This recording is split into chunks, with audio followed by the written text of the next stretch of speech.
คือจิตูขนาดเวงมวยได้ทลบตระบานกีบอกบองเจ้าออกระยะเปลปรามชนำปีแค่มาภัยทั้งไงเติร์แต่คลายชีอาดัตกาลได้ขมิโนนานึกสมานทาหนึ่งอาจตลบโมกซาจิตทำไมลางเวงบานคนตายโดยสาชันเตะดอมูหมดสามกีบยิบนังตักจัดสลันโมรดอกประไปในระบบคณะกรรมการตูกวอดโพธิวันไฮวอดอมเปลตูกมือเกลืองนี้ตระบ้านสงครู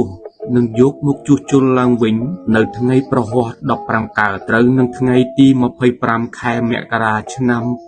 2024បន្ទាប់ពីបានសង្គ្រោះឡើងវិញទូកនេះ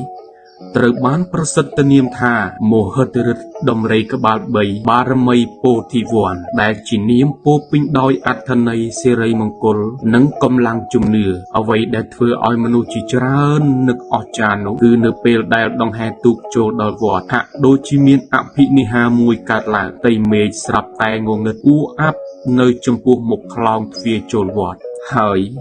សូសំលេងកណ្ដឹងក៏លាន់លឺដោយចម្លែកធ្វើឲ្យអ្នកដែលបានឃើញផ្ទាល់មានអារម្មណ៍ថាទូកនេះកំពុងទទួលបានពរជ័យនិងការការពារពីបារមីដ៏ស័ក្តិសិទ្ធិក្រោមការឧបត្ថម្ភដ៏ថ្លៃថ្លារបស់សប្បុរសជនជាច្រើនទូកមហិទ្ធិឫទ្ធិដំរីក្បាល3បារមីពោធិវ័នត្រូវបានជួសជុលនិងកែលម្អរហូតសម្រេចបាន 100% បន្ទាប់ពីការជួសជុលរួចទូកបានចេញសាកល្បឿនជាលើកដំបូងនៅមុខវត្តបុទុមសាគរមុនចូលរួមប្រកួតក្នុងព្រះរាជពិធីអុំទូកបន្ទាប់មកទូកក៏បានបន្តចូលរួមការប្រកួតមិត្តភាពនៅមុខរោងស្រីសសុកសានជ័យនិងការប្រកួតចុងក្រោយក្នុងកម្មវិធីបុណ្យកឋិនទាននៅវត្តប្រាសាទវត្តដីហៅវត្តត្បូងអ្វីត្បិតតែទូកនេះមានអាយុកាលចាស់បន្តិចក៏ដោយប៉ុន្តែល្បឿន